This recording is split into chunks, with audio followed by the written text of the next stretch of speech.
Over the last couple of hours, we've received all kinds of contradictory reports about the situation on the battlefronts in Ukraine, but specifically about the fighting in Bakhmut. Now, to give an example, yesterday afternoon, reports began to pour in that the forces of the Wagner organization had actually captured the village of Khromove. Now, the road that leads into Bakhmut from the west, the northwestern spur of this road, which comes from Chasov Yar into Bakhmut, and which has been the principal road used by the Ukrainian forces to send supplies and reinforcements into Bakhmut, and by the way, to withdraw troops from Bakhmut and withdraw wounded people from Bakhmut as well. Anyway, so this road apparently has been cut. The Wagner forces occupy what I've heard is a 500-meter stretch of this road west of Bakhmut, west of Khromove, but there's been intense fighting for control, and the Ukrainians have made several counterattacks to try to push the Wagner forces off this road. And if Khromove had indeed been captured, then it would be clear that not only had these Ukrainian attacks been unsuccessful, but that the Russians had consolidated their position. And it's important to say that with part of the road to the west of Khromove under Russian control, presumably supplies to the grouping, the Ukrainian grouping in Khromove, are also cut off. Well, as I said, there was a flurry of reports that Khromove had been captured, and then, predictably, a few hours later, came the denials from Russian sources, saying that it was premature to speak of Khromove as actually captured by the Russians. Now, when these reports come through, what it suggests to me is that there's actually fighting probably going on now in Khromove itself. Some Russian commentators getting reports of this fighting rushed ahead, assumed that Khromove had actually been captured, and in fact the fighting there is still going on. I get the sense that there is in fact intense fighting in this entire area, in Khromove, along the road, that the Ukrainians are trying to push the Russians back. They may not be having a great deal of success, but they haven't given up, and the fighting is still underway there. Now, there have been other reports, however, about the situation in Ukraine, about what's actually going on, and in Bakhmut specifically. And we've had a number of reports. This is one report, comes from a Telegram channel called Intel Slava Z, which by definition is very strongly pro-Russian. It is reasonably reliable. Sometimes it does report things before they've happened. Again, I want to stress, I'm not vouching for the reliability of this report, but anyway, this is what it says. It may be true, and it says that information coming from several sources say that the Wagner organization has reached the most important intersection of Yubileyная and Tchaikovsky Street in the west of Bakhmut. If, that's a big if this information is confirmed in the future, then the Ukrainian grouping locked inside the quarters, I presume that means in western Bakhmut, will be cut in two. And it then lists what it says are the forces that the Ukrainians still have in Bakhmut. It says that they are the 120th, 127th, 225th, and 241st Territorial Defence Brigades, mixed with volunteers, as well as the 101st and 73rd Territorial Defence Brigades in the Khromove area. And it says that in addition to these territorial defence units, there are also the 92nd and 93rd mechanised brigades, the MTR GUR. I don't quite know quite what that means, but anyway, some kind of special forces unit, presumably. The 228th Territorial Defence Brigade, and parts of the 53rd Motorised Rifle Brigade. They all seem to be located fighting in Bakhmut. Now that's an extraordinary concentration of units. It's 1, 2, 3, 4, 5, 6, 8, 9 brigades in total, supposedly defending positions in and around Bakhmut. A huge concentration of force. Obviously, none of these units are probably remotely up to strength, but it gives us some idea of the intensity of Ukraine's commitment to trying to hold on to Bakhmut. Now, the same report goes on to say that if the intersection near Yubileynya and Tchaikovsky Street has indeed been occupied, then the Ukrainian forces will no longer be able to receive supplies and reinforcements. I presume that doesn't mean the entire force, but at least the part of it that's been severed. And it goes on to say that if this also happens simultaneously with the occupation of the road that leads through Khromove, then we can definitely say that a full-fledged cauldron will have been established. Well, it's all if and possible. I don't know whether this is true. Perhaps it is true, but it is interesting, as I said, nonetheless, to get an insight from a Russian source as to what numbers of forces they think Ukraine has in Bakhmut. Now, on that issue, we've now had a commentary from a Ukrainian general. I should say a retired Ukrainian general. This is General Sergei Krivonos. He has often given commentaries on Ukrainian media about the conduct of the war. I have to say that he comes across to me as a somewhat aggrieved person. I think he feels that he's been pushed out of the military by the current commanders, by Zaluzhny and Syrskyi and others, and he is often highly critical of what the Ukrainian military leadership is doing. But anyway, this is what he says, and this is, as I said, Krivonos who is saying this. He says, we're paying a terrible price for Bakhmut. The thing is that certain commanding officers have made mistakes and did not prepare Bakhmut for proper defense. Not just approaches to Bakhmut should have been prepared, the city itself should have been readied for defense. This was not done properly, and now these issues are resulting in quite heavy losses. Now, can I say that corresponds with some of the reports that are coming from the Russians. There have been reports from Wagner fighters that when they finally broke through into the center of Bakhmut, they were expecting that the Ukrainians had created strong defense positions there, and that they were surprised that that was not the case, and that in fact the defenses, the Ukrainian defenses in central Bakhmut were weaker than those in the village of Opytnoye, which the Russians captured, I believe, back in January or February.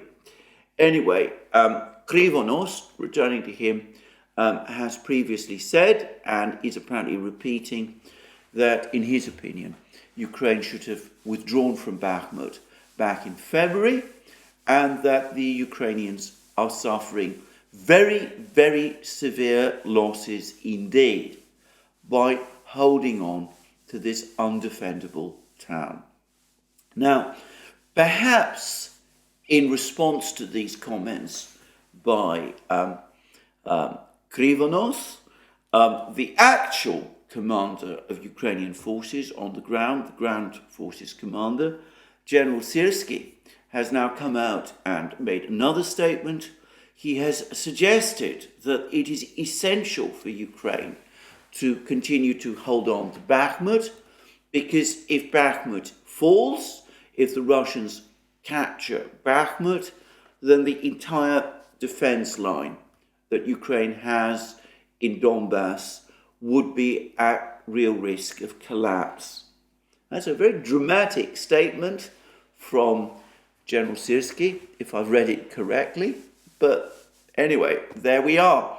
So it could be that Syrskyi is defending himself from criticism, that he took the decision along with Zelensky to defend Bakhmut as long as possible, or it could be that he's telling the truth and that Bakhmut is indeed every bit as important as he says, that it is in fact the linchpin of Ukrainian defences in Donbass, and that if it does indeed fall, then everything else will start to fall apart, just as happened way back in May last year, when Ukraine, the Ukrainian forces in Lugansk region, lost the important town, fortified town of Popasnaya, leading to the subsequent collapse of Ukrainian defences in Lugansk region and the capture by the Russians of the important towns of Severodonetsk and Lysychansk, which together form a large urban conglomeration in Lugansk region. Now, I have expressed my own opinion about this. I think Syrskyi is more likely correct about this than Krivonos and others.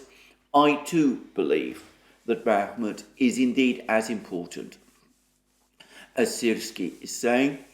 I think that if Bakhmut does indeed fall, and provided the Russians are able to consolidate their control of Bakhmut, and once the Ukrainian counteroffensive is out of the way, once the Russians have weathered that storm, assuming that they do, we'll come back to the Ukrainian counteroffensives shortly. But anyway, my own view is that once all of that is out of the way, then indeed the Russians are indeed extremely well positioned to advance further towards Sloviansk and Kramatorsk, and that those positions, those Ukrainian control of those two towns, will become extremely precarious indeed, with a strong likelihood that the Russians will indeed capture them with less difficulties than the ones that they've experienced capturing Bakhmut.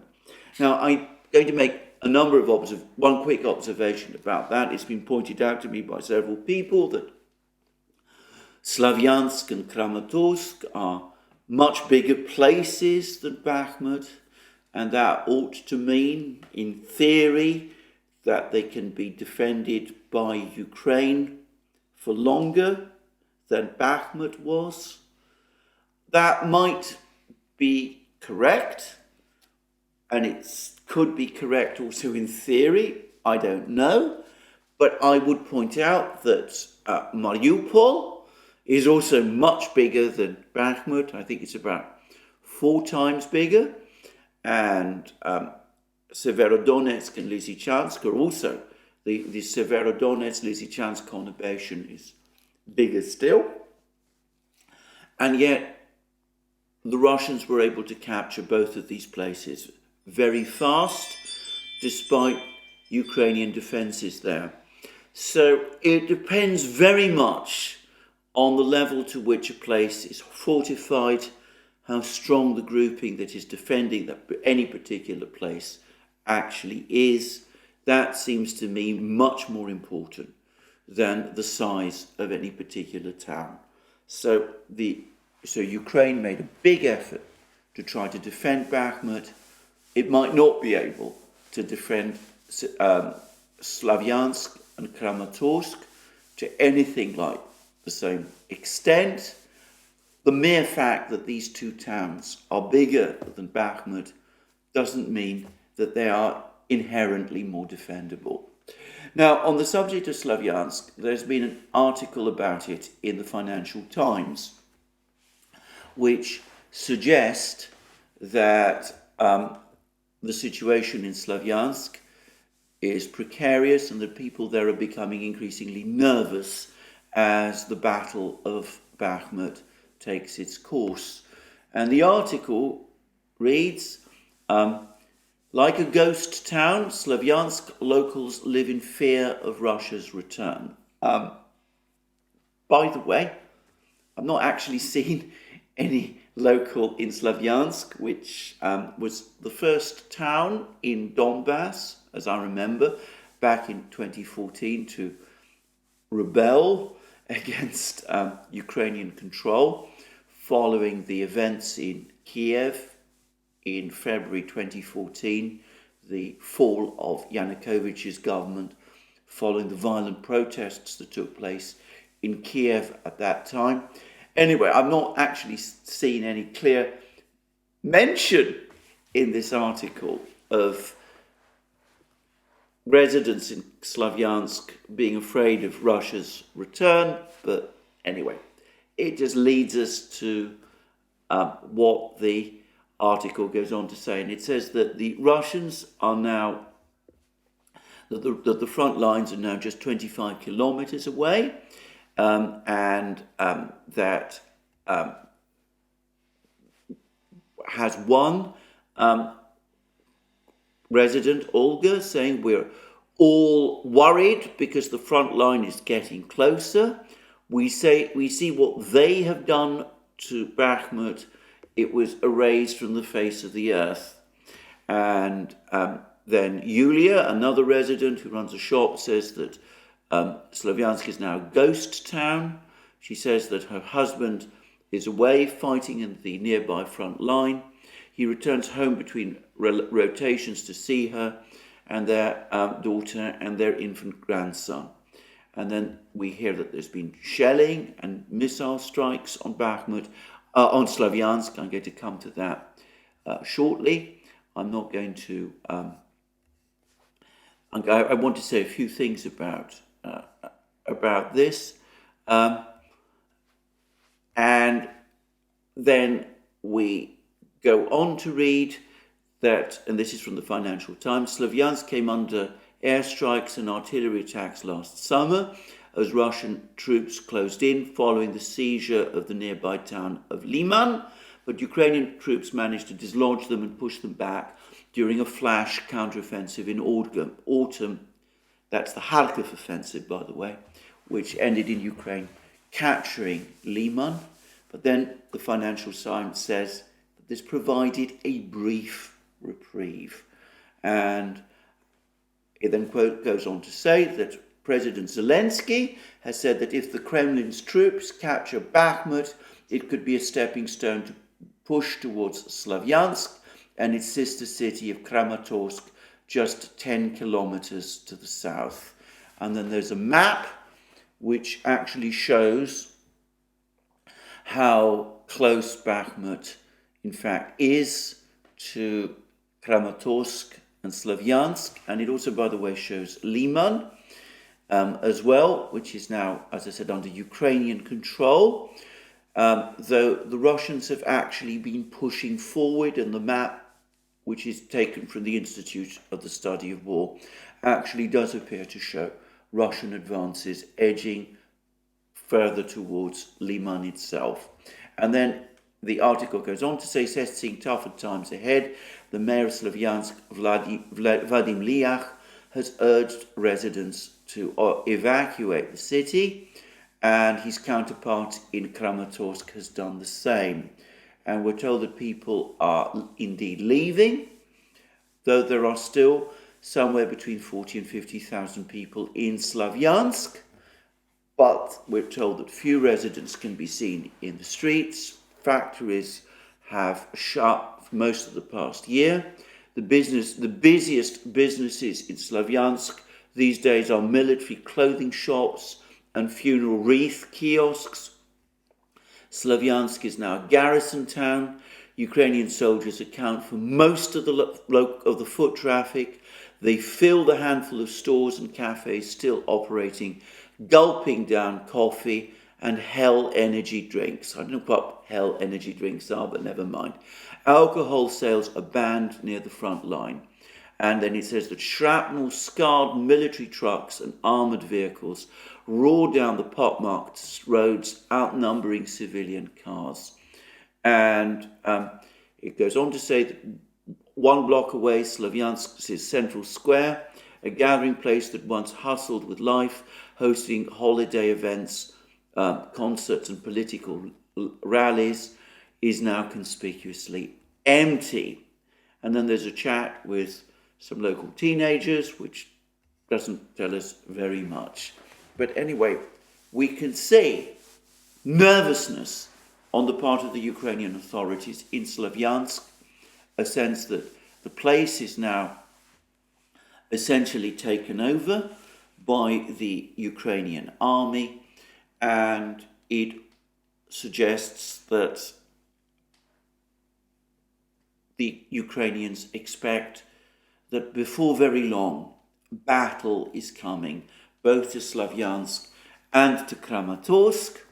And by the way, I expect that once the Ukrainian offensive, which will come to us, as I said, shortly, is out of the way, we will see a major Russian push from the east towards Liman, and I suspect the Russians will want to recapture Liman before they move on to Sloviansk. And that will happen after the Russians have taken control of places like Siversk, which is to the south of Liman, but which, by the way, is not shown in this particular map. And anyway, after that is done, the Russians will also, no doubt, advance simultaneously from the south towards Kramatorsk. So we will see 2 Russian advances, one from the north via Liban towards Sloviansk, one from the south from Bakhmut towards Kramatorsk.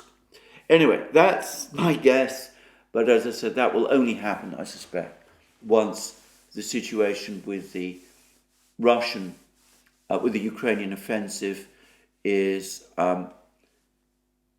resolved and out of the way. Now, there are 2 further points about the situation in Sloviansk and Kramatorsk that I want to speak about briefly. Firstly, there's been a lot of reports about large numbers of casualties, Ukrainian casualties from Kramatorsk, from the fighting in Bakhmut, arriving and being treated in a hospital in Kramatorsk. Apparently, a Western journalist has visited this hospital and has seen the Ukrainian troops from Kramatorsk being treated there. I haven't been able to find the report, but apparently this journalist confirms again the very heavy losses Ukraine is experiencing, is suffering from in the fight for Bakhmut. And the other is about the missile strikes on Sloviansk and Kramatorsk, which are reported upon by the Financial Times. And most extraordinarily for me, the missiles that the Russians are supposed to be launching on these places are S-300 missiles. In fact, the article says that 8 S-300 missiles exploded into residential blocks, reducing them to rubble, and 15 civilians, supposedly, including a 2-year-old child, were killed as a result of the attacks by these S-300 missiles. Now, the S-300 is a surface-to-air missile. The Russians use it, as far as I'm aware, principally as an S3 as a surface-to-air missile to shoot down aircraft and missiles. It's not, as far as I'm aware, used by the Russians in a ground attack role. Now, I would also add that the S-300 is not a single type of missile. It is a family of many different missiles that, taken together, make up the S-300 air defense system. And that system does indeed continue to be operated by the Russians. I also understand that the Russians, or rather the Soviets, when they developed the original S-300 system way back in the 1970s, they made sure that it could be adapted, if needs be, for use as a missile to strike ground targets, but that is not its primary role. Now, I have never seen a single confirmed report throughout this war from a Russian source that specifically says that Russia has used S-300 missiles in a ground attack capacity over the course of this conflict. There was a report a couple of weeks ago that at one point the Russians did launch ballistic missiles as part of their major cruise missile strikes on Ukraine over the course of a major cruise missile strike on Ukraine. And there was some suggestions that some of those ballistic missiles that were used in that way were S-300s. But this was never, to my mind, satisfactorily confirmed. And of course, Russia has many ballistic missiles specifically adapted for use against ground targets, of which, of course, the most important is the Iskander system, which is in large-scale use and production in Russia, and which, of course, is also operated by the Belarus military. The Russians have now supplied Iskander missiles to the Belarus military, and the Belarus military are being trained to use them. So I'm far from confident that the Russians have ever used S-300 missiles in a ground attack capacity, and certainly not on anything like the scale that this Financial Times article is suggesting. Now, about a week or so ago, the commentator Anatol Lieven travelled to Ukraine, and he also spoke about the Russians using S-300 missiles against ground targets, and he talked about their lack of accuracy. And again, he assumed that it was the Russians who were launching this particular missile system and using it in that kind of way. Well, I have to say that I'm concerned about this reporting because I wonder whether it's correct. The S-300 is not just used by Russia. Earlier models of the S-300 surface-to-air missile system, air defense missile system, have been, perhaps to a great extent, still are the core system, missile system, used by Ukraine as part of its air defense system. And there have been several reports which appear to confirm that on occasions debris from S-300 missiles launched by Ukraine has fallen back to Earth, either after intercepting Russian targets or, more plausibly, after failing to do so, and that they've also landed on residential blocks and caused damage and killed some civilians. And by the way, if some of you may remember, back in the winter, some months ago, there was an incident when a S-300 missile fell in Poland and there was a huge flurry. There were all kinds of claims that this particular S-300 system, this was part of a Russian missile attack on Poland, and there was, for a brief period, a flurry of concern that this was in fact an instance when the Article 5 NATO provisions would apply. And then the missile in question was identified as an S-300, and then it was accepted that this was in fact a Ukrainian air defense missile which had fallen to earth in Poland and caused damage in Poland.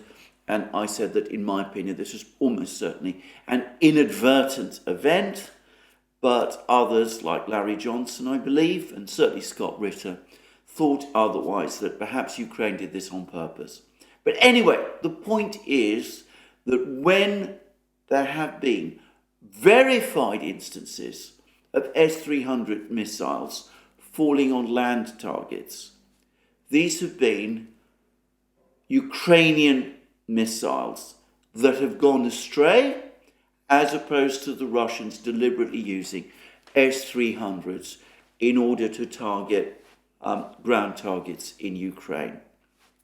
My concern is that Ukrainian officials, perhaps still burnt by that incident in Belarus, are now telling Western journalists and Western commentators like Anatol Lieven that the Russians are using the S-300 in a ground attack capacity, and that this is now being recycled, this is being reported as fact by Western journalists and Western commentators. When, as I said previously, as I've just said, I know of no verified instance when this has been actually the case. And if so, I find that concerning, because it seems to me that it would suggest that in future, if other incidents like the one of the S-300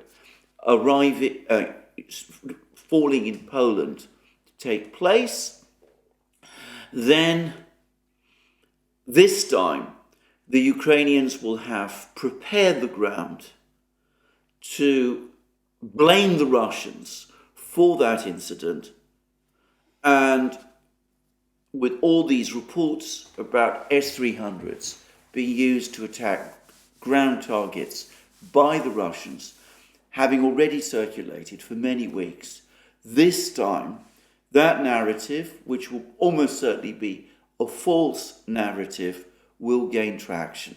So I just wanted to say that, and I think this is something people need to be aware of. I'm seeing too many reports now of S-300s landing on ground targets in Ukraine, and this being blamed on the Russians. I'm far from convinced that this story is being reported accurately. I'm concerned that journalists are being misled and are reporting something that isn't so. On the question of whether or not 6 S-300s landed on residential buildings in Sloviansk, I have no information about that one way or the other. It does seem like an awful lot of missiles, and I'm not quite sure why there would be that many missiles falling on a residential section of Sloviansk in that way. These are, after all, expensive missiles. But I will say this, amongst the many claims the Russians make every so often, they just claim to have destroyed a radar system used by the S-300 system in Donbass, in Donetsk region. And that suggests that Ukraine does still operate some S-300s in and around the Donbass area, reasonably close to the front lines, and that's perhaps plausible.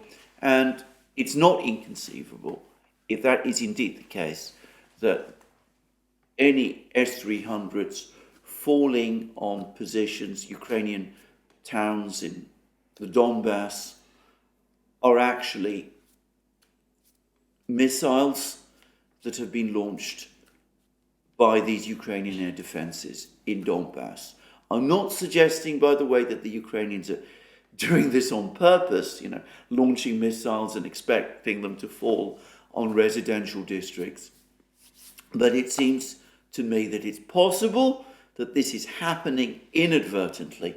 And it's important to understand that if the Russians are being blamed for this, it's unlikely to be the case, because it's unlikely that the Russians are using S-300s in that way. Okay, so that's a long explanation, but I think it's something I wanted to get out in advance of what I suspect will be a developing story. Now, other things have been going on the battlefield, and there's been a great deal of talk now about the Ukrainian offensive, and there's been a flurry of reports about it from Russian commentators specifically. And first of all, we have Vladimir Rogov, and this is as I've said many times, he's an official in the Russian appointed government in Zaporozhye. He's one of these people who is regularly commenting upon what's happening, and he's now given an interview to the official Russian TASS news agency, and this is how TASS reports it.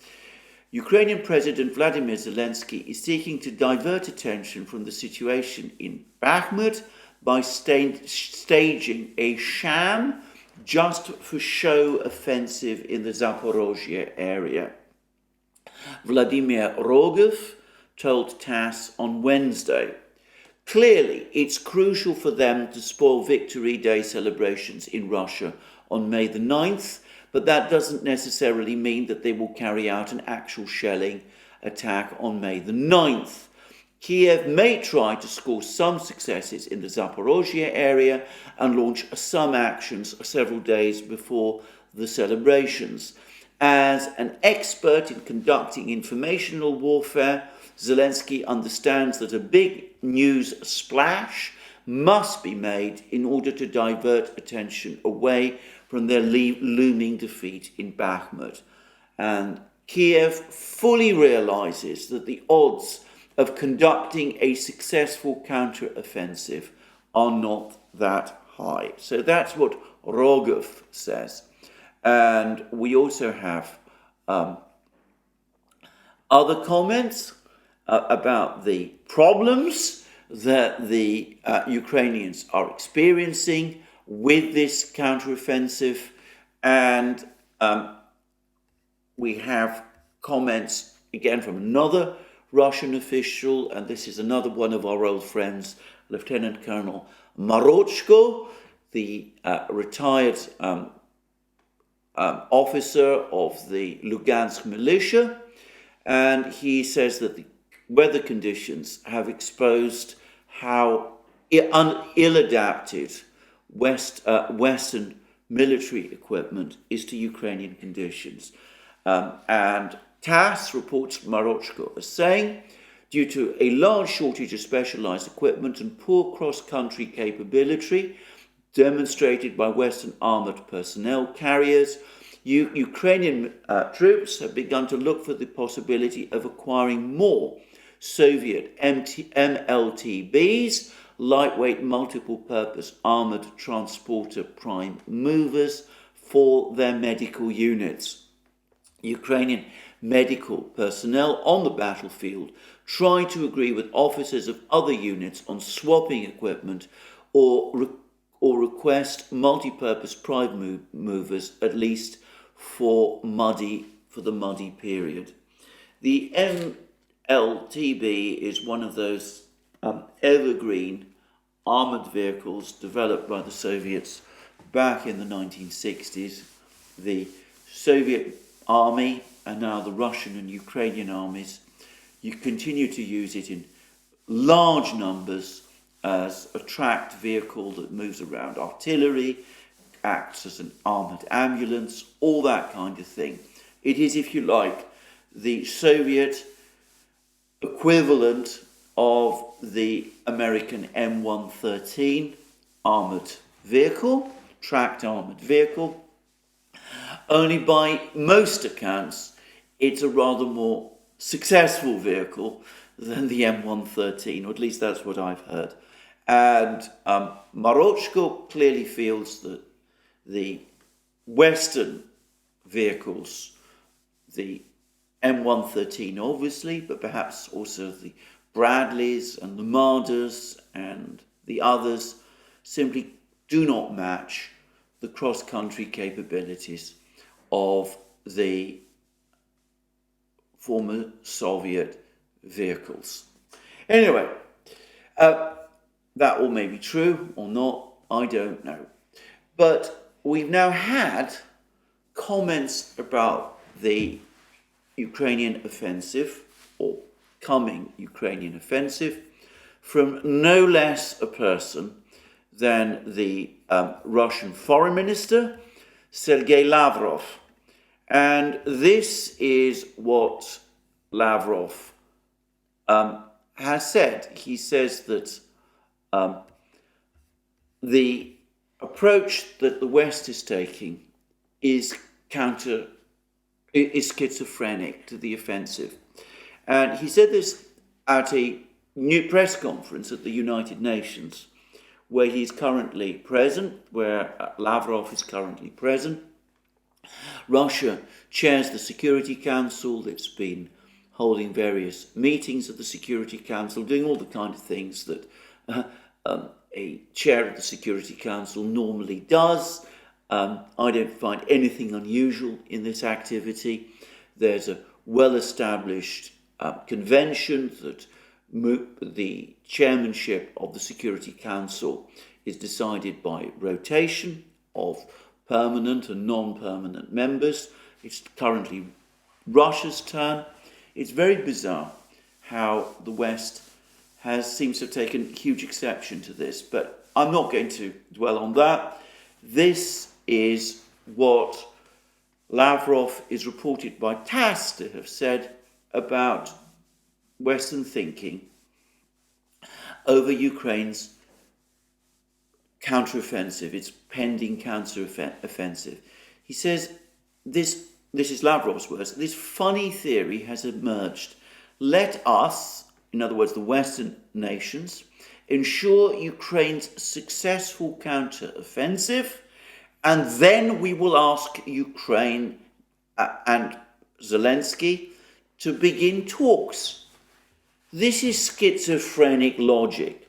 We don't want any threats to our security to come from Ukrainian territory, and these threats have been accumulating there for years, especially after the state coup in February 2014. And then we're told by TASS that the topic of Ukraine's possible counteroffensive has been circulating in the mass media for several months, with various dates being suggested. The Russian Foreign Ministry said earlier that the talk on this topic in Western countries indicated their direct involvement in the conflict.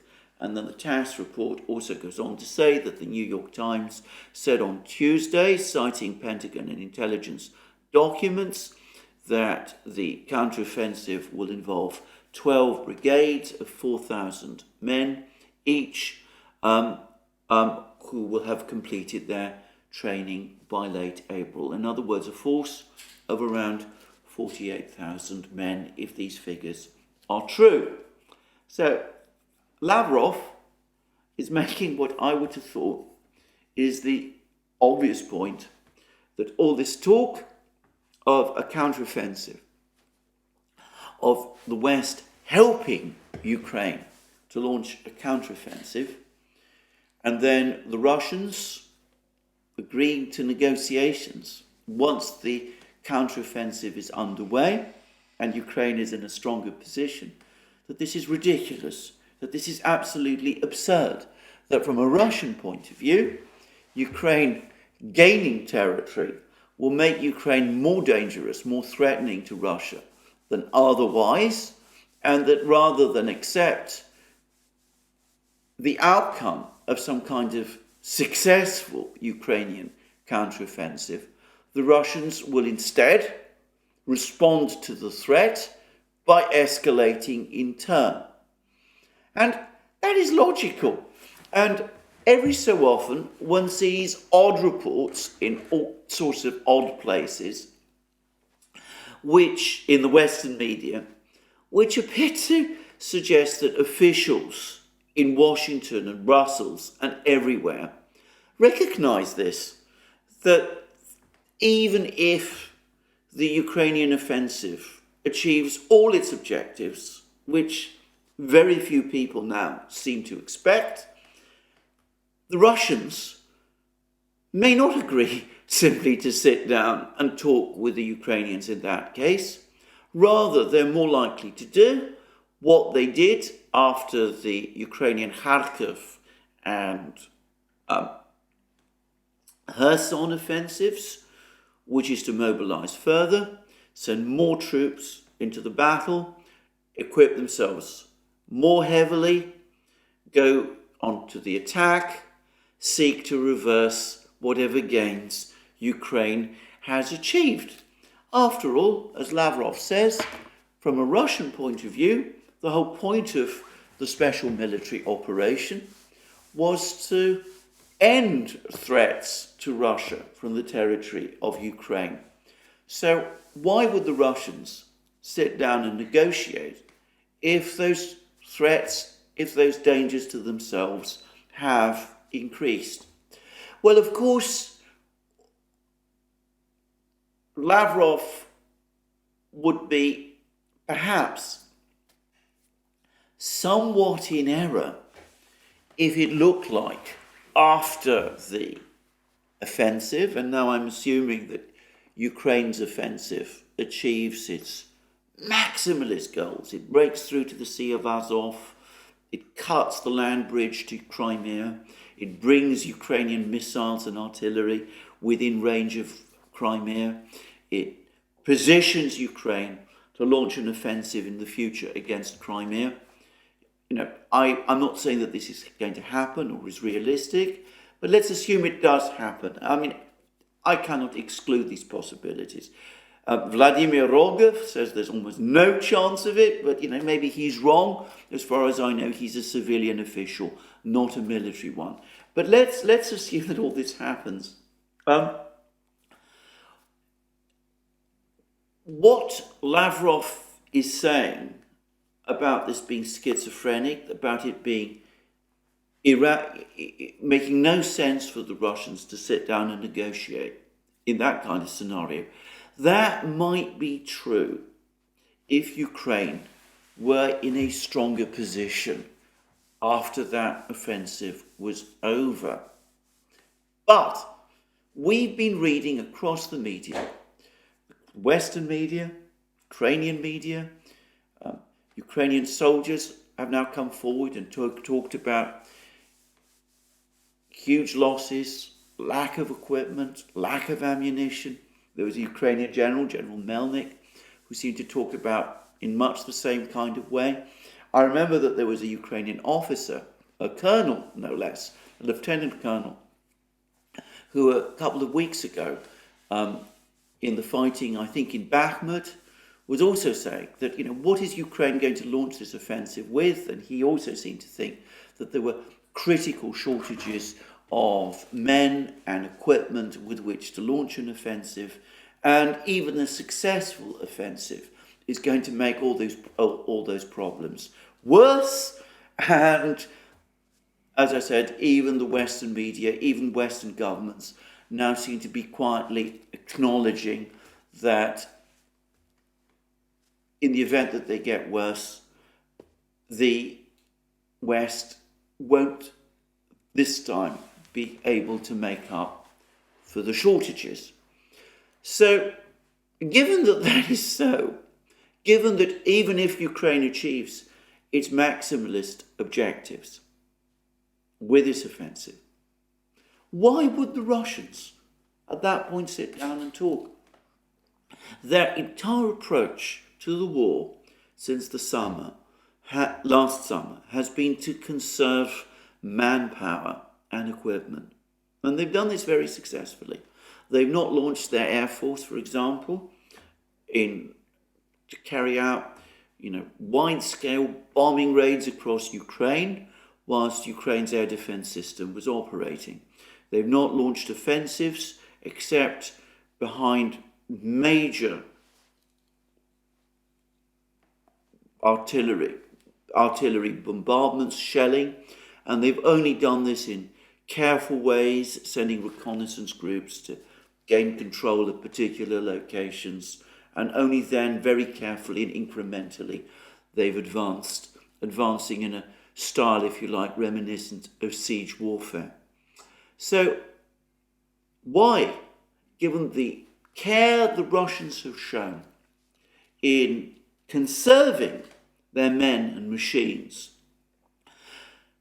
and given that after a Ukrainian offensive, whatever its outcome, Ukraine's shrinking pool of men and machines will have been depleted to irretrievable levels.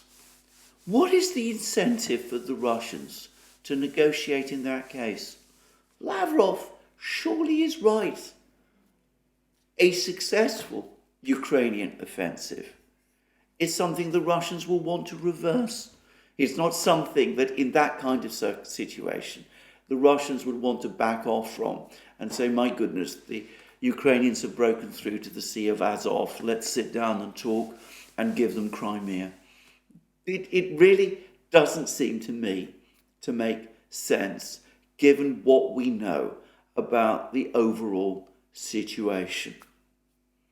Anyway, having said that, what about the more likely situation that this Ukrainian offensive fails? Now, there's been a very, very powerful article about this from George Beebe in Responsible Statecraft, the website of the Quincy Institute, which is a think tank in the United States, which unusually does try to take a realist approach to foreign policy. And I think this is such an important article, such an interesting article, that I'm going to read it in full. It's not behind a paywall, so I don't think that there's any fundamental reason why I should not read it. Anyway, this is what George Beebe has to say. Time for Biden to come clean on Ukraine. It is time for the Biden administration to level with the American people about the Ukraine war. For more than a year, the White House has painted for the public a rosy picture of battlefield and strategic success. Ukraine will never be a victory for Russia, President Biden proclaimed during his visit to Kiev in February. We believe that we can win. They, the Ukrainians, can win if they have the right equipment, the right support, said Defense Secretary Lloyd Austin. Tony Blinken has repeatedly insisted that the war will be a strategic defeat for Russia that will leave it weakened and incapable of future aggression. Even the administration's most sober-minded observer of the war, Mark Milley, has asserted that Ukraine has the leadership and morale to beat Russia. Driven by these optimistic pronouncements, Biden officials have insisted that justice must prevail in the war. They say that Putin and other Russian officials must be tried for war crimes. They insist that, as the victim of unprovoked Russian aggression, Ukraine alone has the right to determine whether to seek a settlement or concede territory. The bottom line from the White House has been that American resolve will not waver and that the war will result in a uniformly happy ending for the United States and its allies. An independent, democratic, sovereign and prosperous Ukraine, a chastened and defanged Russia, and a peaceful and stable Europe. And all can and will be achieved without committing US troops to fight against Russia and risking what Biden himself has called World War III. The leaks of classified documents officially unconfirmed but covered widely in Western media, raise profound questions about this narrative. If these press reports are accurate, they suggest that the United States is tiptoeing much closer to a direct war with Russia than the Biden team has acknowledged. They allege that as of March, there were a small number of undisclosed special forces, US Special Forces personnel on the ground in Ukraine, raising the question of what Washington would do should the Russians intentionally or unintentionally strike them. The West quite literally dodged a missile strike when a Russian fighter jet mistakenly believed it had received approval to fire on a British intelligence collection aircraft, only for the missile to fail after launch. By the way, I'm skeptical about that story, but never mind. To continue, moreover, the reports paint a much bleaker picture of Kiev's prospects in the war than the White House has acknowledged. They depict manning and training levels for Ukraine's much anticipated counteroffensive that inspire little confidence it will produce a decisive breakthrough against reinforced Russian defences. They warn that Ukraine is dangerously close to running out of air defence missiles, which have been vital to defending Ukrainian cities and infrastructure from missile and air attacks, and even more significantly, to preventing Russia's air force from providing close air support to its ground forces. Brian Beletic is, as I've said many times, the absolute undisputed expert on discussing that issue of the importance of the Russian Air Force and the role it is now taking in this war. And he's done some excellent videos about this on his channel, The New Atlas. And then to continue with Beeb's article, the training and supply problems cannot be easily or quickly resolved. Ukraine has fought well up to this point in the war, but it has lost many of its most experienced and most effective fighters. Training tens of thousands of replacements takes significant time. Mastering sophisticated and unfamiliar weapon systems, learning to maintain them, and integrating them into battlefield operations is an enormous challenge. Again, this is something that Brian Beletic has been talking about for months on the New Atlas, and it's also been touched on by others, including Lieutenant Colonel Alex Vershinin, for example, on the RUSI website.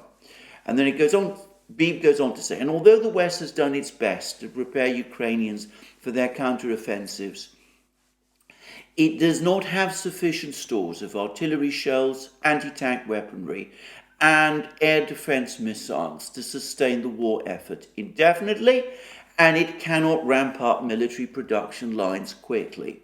Well, I've been saying this, Brian Beletic has been saying this, Lieutenant Colonel Vershinin has been saying this, several others have been saying this. There's been articles talking about it now in the mainstream media in the West, and here we see it in this article by Beeb on responsible statecraft.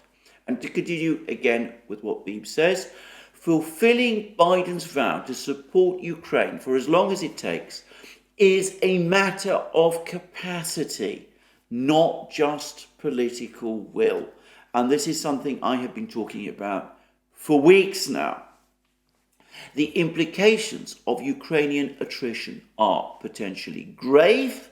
Should the counteroffensive fail to break through Russian defences, a Ukrainian military that is running short of trained reserves, artillery shells and air defence missiles could be vulnerable to new Russian advances that are supported for the first time in this war by a substantial aerial campaign.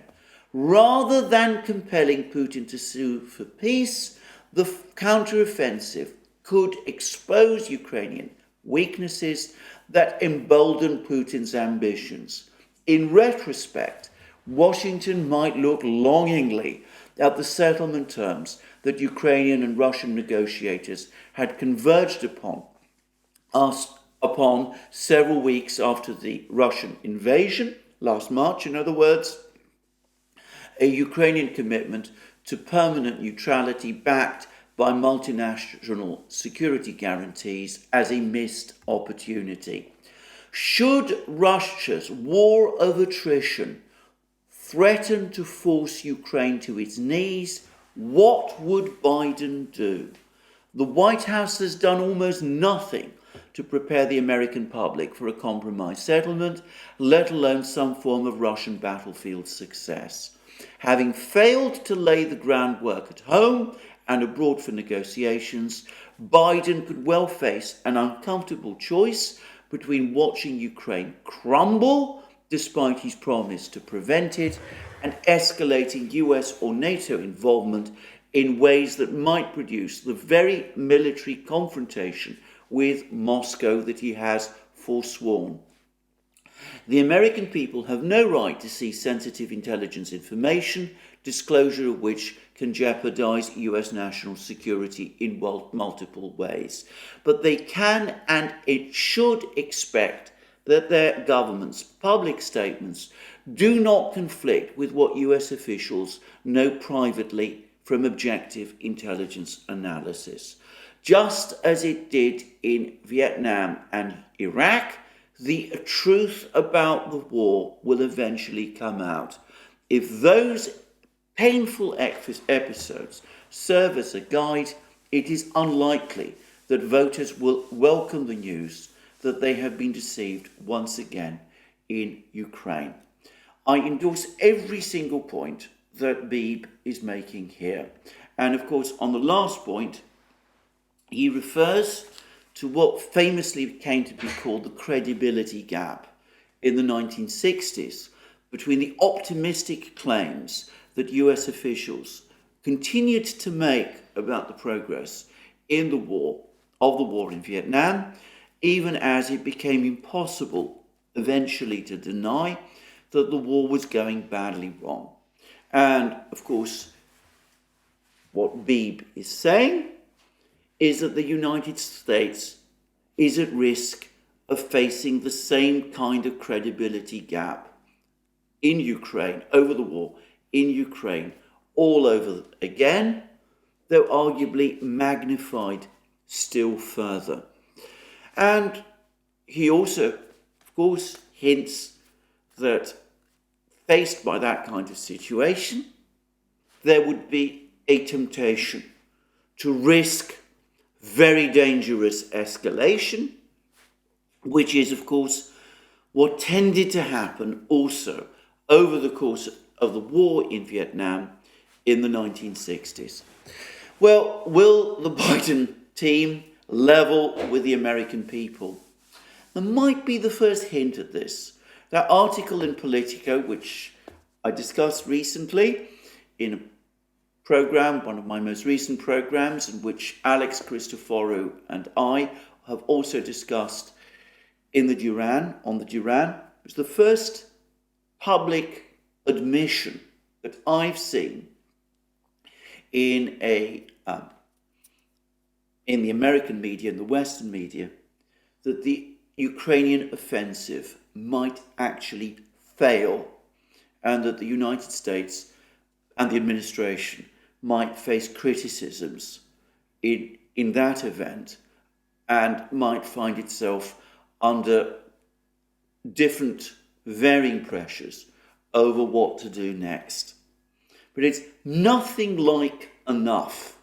And with Biden now declaring that he wants to be re-elected president, it seems to me that if this article in Politico is indeed the first step in preparing the American public for the prospect of some kind of debacle in Ukraine, then the Biden administration needs to do an awful lot more. Before I finish this program, I want to just touch on another program that we recently did on the Duran. This is a program that Professor Glenn Deason and I did with Ray McGovern CIA analyst, a top CIA analyst who was already active as a CIA analyst in the 1960s. And over the course of that program, Ray McGovern discussed how CIA analysts in the late 1960s were starting to ring alarm bells that the North Vietnamese forces in Vietnam, the North Vietnamese and the Viet Cong, the communist forces, if you prefer to use the parlance of the time, were far more powerful, far more numerous and far more powerful than the US military, General Westmoreland and the Pentagon were claiming. And though these reports were circulating in private, the military and the White House refused to acknowledge them, and the result was the debacle, the political debacle, which was the Tet Offensive and what followed thereafter. That the US public was not prepared for the reality that the North Vietnamese were in a position to launch an offensive like the one they did in Tet in 1968. Well, that was all the way back in 1968. And Vietnam, important country as it is, was far away from the United States, hardly critically important. It did not directly adjoin the core places of American power, like Ukraine, which of course adjoins Europe and NATO. So if we are going to look at a debacle, anything like on the scale of Tet, in Ukraine, which we might be, then it is even more important for the United States that it starts managing those expectations now. Notice that comments from people like Rogov and others suggest that the Russians, on their part, are becoming increasingly confident that they can weather the storm of this Ukrainian offensive. Just as the Western powers are becoming doubtful that the offensive can succeed, the Russians are becoming more confident that it will fail. And I would add that I don't think the two are connected to each other. Rogov, for example, has previously stressed that the Russians should completely disregard what the Western media and Western governments are saying about Ukraine's level of preparedness. Even Prigozhin now, who tends to be amongst the most pessimistic of Russian officials or quasi-officials, seems to be becoming more optimistic that the Russians will be able to weather the storm of this offensive.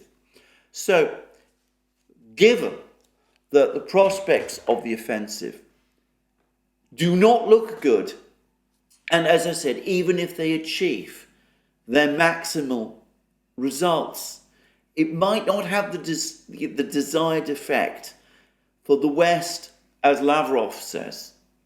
Surely the moment has come to acknowledge, perhaps in private messages to Moscow, that the time for some kind of talks has now been reached.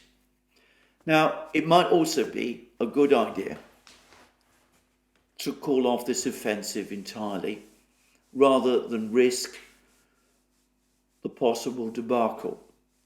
Now, I say all of this, I'm being rational, at least based on the information that I know.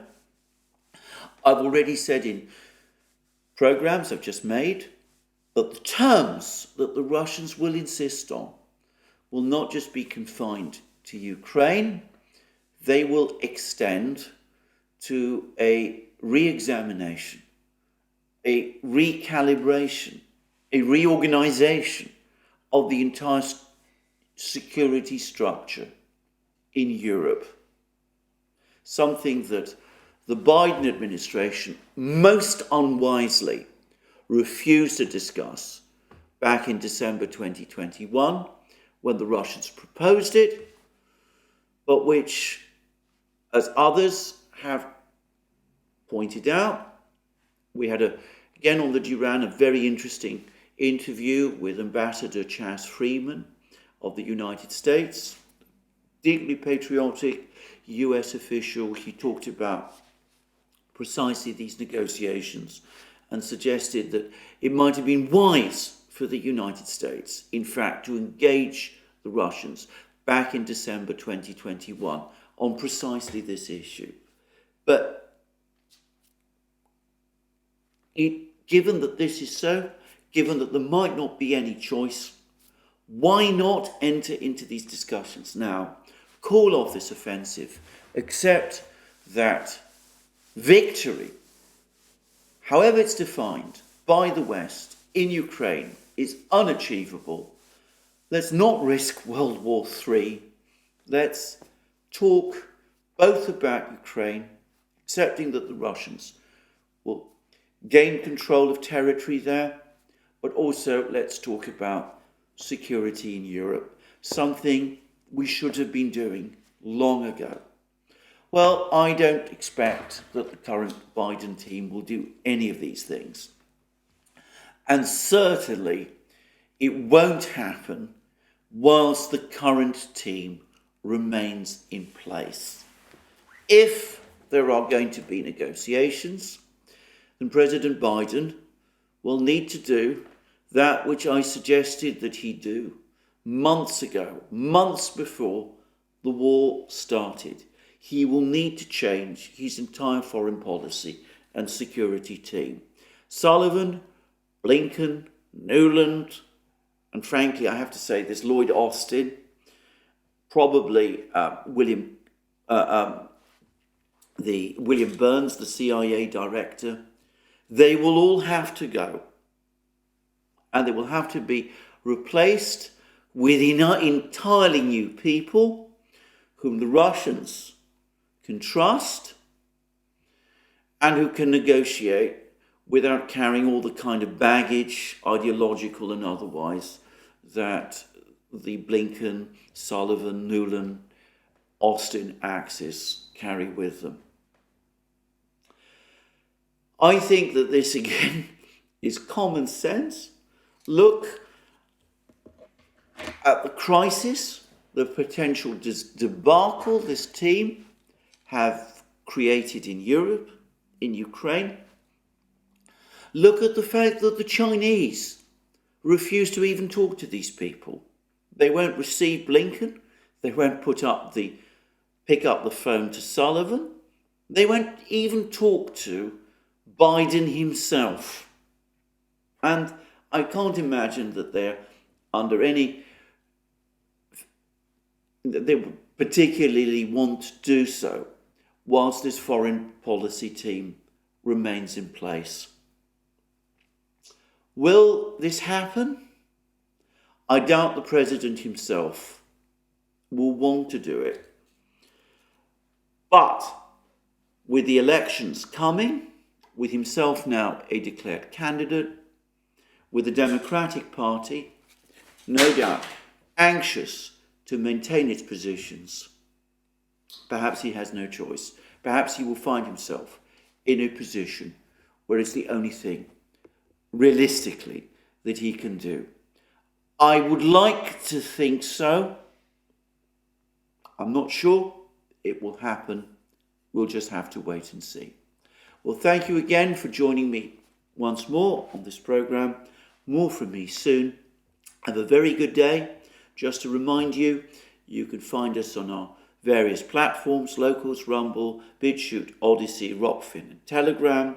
You can go to our shop, buy the amazing things that you will find there, our magic mugs, our hats, our hoods, our t-shirts, our sweatshirts, all those great things. And last but not least, if you've liked this video, please remember to tick the like button and to check your subscription to this channel. That's me for today. More from me soon.